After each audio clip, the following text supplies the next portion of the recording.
আসসালামু আলাইকুম। সবাইকে স্বাগত জানাচ্ছি আমার দেশ আজকের বিশ্বে। সঙ্গে আছি তাহমিনা তাসির। শুরুতেই জানিয়ে দিচ্ছি সংবাদ শিরোনাম। মণিপুরে 6 যুবকের লাশ উদ্ধার, ক্ষোভে ফুঁসছে রাজ্য। ফের হরমুজ প্রণালী বন্ধ করল ইরান। ভারতের অন্যতম সফল নারী রাজনীতিবিদ মমতার দল কেন ভেঙে চুরে যাচ্ছে? যুক্তরাজ্যের প্রতিরক্ষা মন্ত্রী জন হিলির পদত্যাগ। এবার পুরো খবর। ভারতের উত্তর পূর্বাঞ্চলীয় রাজ্য মণিপুরে নতুন করে ছড়িয়ে পড়েছে ভয়াবহ সহিংসতা। ভারতের রাজধানী নয়াদিল্লিতে প্রধানমন্ত্রী নরেন্দ্র মোদী সরকারের 1 যুগ পূর্তি উদযাপন নিয়ে যখন উৎসবমুখর পরিবেশ, তখন দেশটির উত্তর পূর্বাঞ্চলীয় রাজ্য মণিপুরে নতুন করে ছড়িয়ে পড়েছে ভয়াবহ সহিংসতা।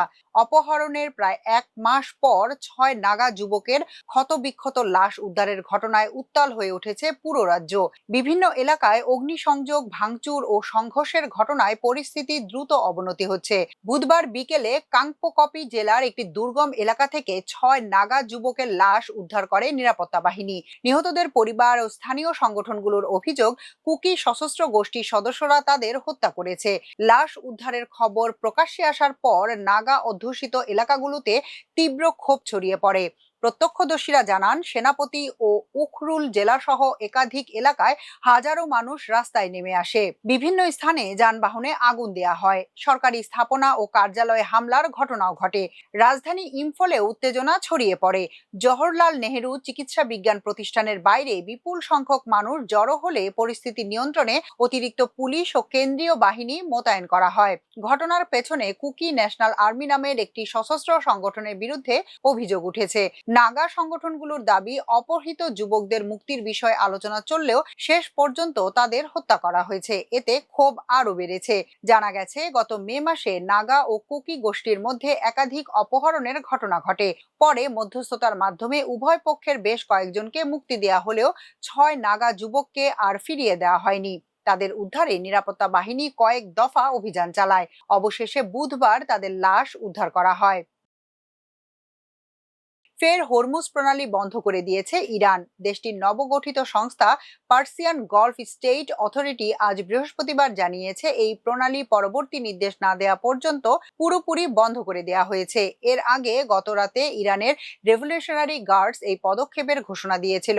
সামাজিক যোগাযোগ মাধ্যম এক্সে এক পোস্টে পার্সিয়ান গলফ স্টেট অথরিটি বলেছে, মার্কিন বাহিনীর আগ্রাসনের কারণে এই অঞ্চলে সৃষ্ট উত্তেজনার পরিপ্রেক্ষিতে হরমুজ প্রণালী পরবর্তী নির্দেশ না দেওয়া পর্যন্ত বন্ধ থাকবে। পোস্টে আরো বলা হয়, যেসব আবেদনকারীকে প্রণালী অতিক্রমের অনুমতি দেওয়া হয়েছিল তাদের ধৈর্য ধারণের এবং পিজিএস এর নির্দেশনার জন্য অপেক্ষা করার জন্য আহ্বান জানাচ্ছি। রাজনৈতিক দলগুলো সাধারণত পরাজয়ের পরও টিকে যায়, কিন্তু যেটা অনেক সময় তারা সামলাতে পারে না তা হলো হঠাৎ ক্ষমতা হারানোর ধাক্কা।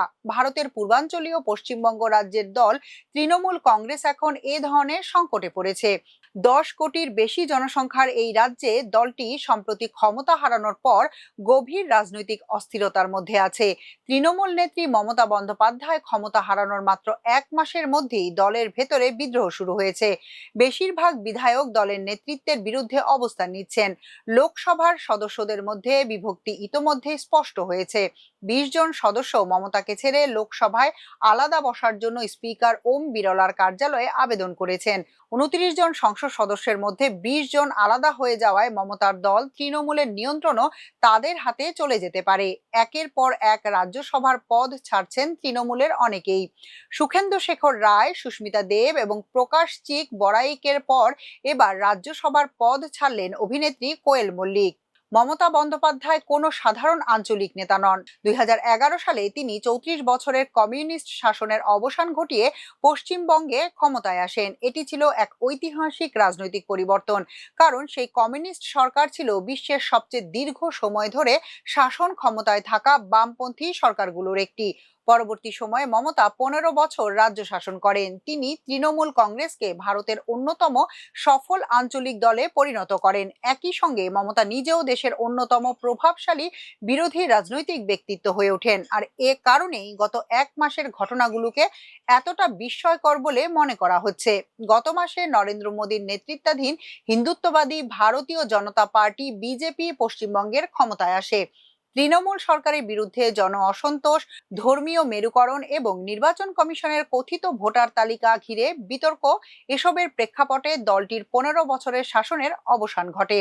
তবে তৃণমূল কংগ্রেস পুরোপুরি নিশ্চিহ্ন হয়ে যায়নি। এবারও দলটি প্রায় 6,20,00,000 ভোট পেয়েছে, যা নির্বাচিত দল বিজেপির চেয়ে মাত্র প্রায় 30 লাখ কম।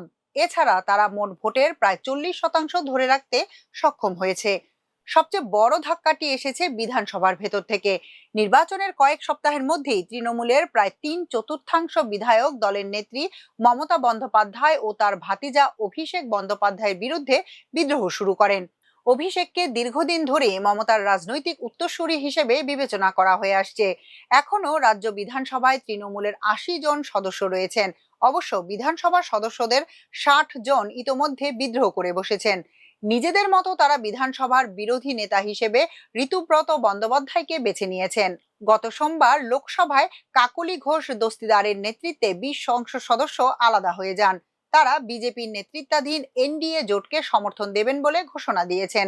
এর আগে সকালেই রাজ্যসভার চেয়ারম্যানের বাড়ি গিয়ে সংসদ পদ থেকে ইস্তফা দেন তৃণমূলের বর্ষীয়ান সদস্য সুখেন্দু শেখর রায়। তিনি তৃণমূল কংগ্রেস থেকেও পদত্যাগ করেন। তারপরও পশ্চিমবঙ্গ রাজ্যে জনসমর্থনের দিক থেকে মমতা তৃণমূল এখনো উল্লেখযোগ্য রাজনৈতিক শক্তি বলা যায়। স্বাভাবিক পরিস্থিতিতে এমন ফলাফলের পর একটি দলের পরাজয়ের ধাক্কা কাটিয়ে পুনর্গঠনের কাজে মনোযোগী হওয়ার কথা। কিন্তু তৃণমূলের ক্ষেত্রে যেন উল্টোটা ঘটছে। দলটিকে বরং ভেতর থেকেই ভেঙে পড়তে দেখা যাচ্ছে। সবচেয়ে বড় ধাক্কাটি এসেছে বিধানসভা ও লোকসভার ভেতর থেকে। নির্বাচনের কয়েক সপ্তাহের মধ্যেই তৃণমূলের প্রায় 3/4 বিধায়ক ও লোকসভার সদস্য দলের নেত্রী মমতা বন্দ্যোপাধ্যায় এবং তার ভাতিজা অভিষেক বন্দ্যোপাধ্যায়ের বিরুদ্ধে বিদ্রোহ শুরু করেন। বিদ্রোহী বিধায়ক ও লোকসভার সদস্যরা দলের রাজ্য ও লোকসভা দুই হাউসে নিয়ন্ত্রণ নিজেদের হাতে নিয়ে নিয়েছেন, নিজেদের পছন্দের ব্যক্তি নেতা হিসেবে নির্বাচিত করেছেন।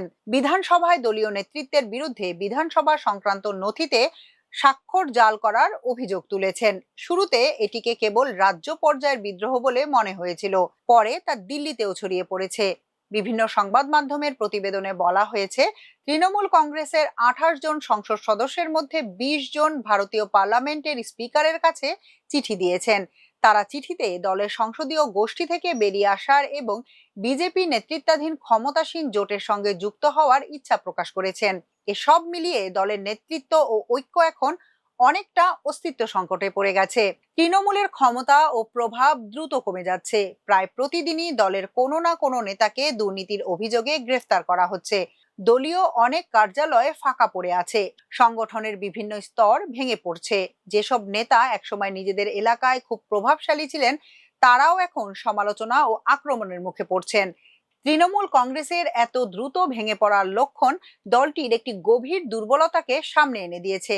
2011 সালে যে কমিউনিস্ট সরকারকে তারা ক্ষমতা থেকে সরিয়েছিল, তাদের মতো শক্তিশালী আদর্শ ভিত্তিক সাংগঠনিক কাঠামো তৃণমূল কখনো গড়ে তুলতে পারেনি। ফলে ক্ষমতা হারানোর পর দলটি টিকে থাকার বড় চ্যালেঞ্জের মুখে পড়েছে। বৈশ্বিক নিরাপত্তা পরিস্থিতি ক্রমেই জটিল হয়ে ওঠার প্রেক্ষাপটে সামরিক ব্যয় বৃদ্ধি নিয়ে সরকারের সঙ্গে দীর্ঘদিনের মতবিরোধের কারণে পদত্যাগ করেছেন যুক্তরাজ্যের প্রতিরক্ষা মন্ত্রী জন হিলি। বৃহস্পতিবার জমা দেওয়া পদত্যাগপত্রে তিনি প্রধানমন্ত্রী কিয়ার স্টারমারের নেতৃত্বাধীন সরকারের কঠোর সমালোচনা করেন। বার্তা সংস্থা রয়টার্সের প্রতিবেদনে বলা হয়েছে, হিলি অভিযোগ করেছেন যে বর্তমান বৈশ্বিক হুমকির মুখে দেশের প্রতিরক্ষা সক্ষমতা জোরদারে প্রয়োজনীয় অর্থায়ন নিশ্চিত করতে সরকার ও অর্থ মন্ত্রণালয় যথাযথ উদ্যোগ নেয়নি। এখনকার মতো এ পর্যন্তই। সবাই ভালো থাকুন, সুস্থ থাকুন, থাকুন আমার দেশের সঙ্গে। চ্যানেলটি ভালো লাগলে সাবস্ক্রাইব করুন। আল্লাহ হাফেজ।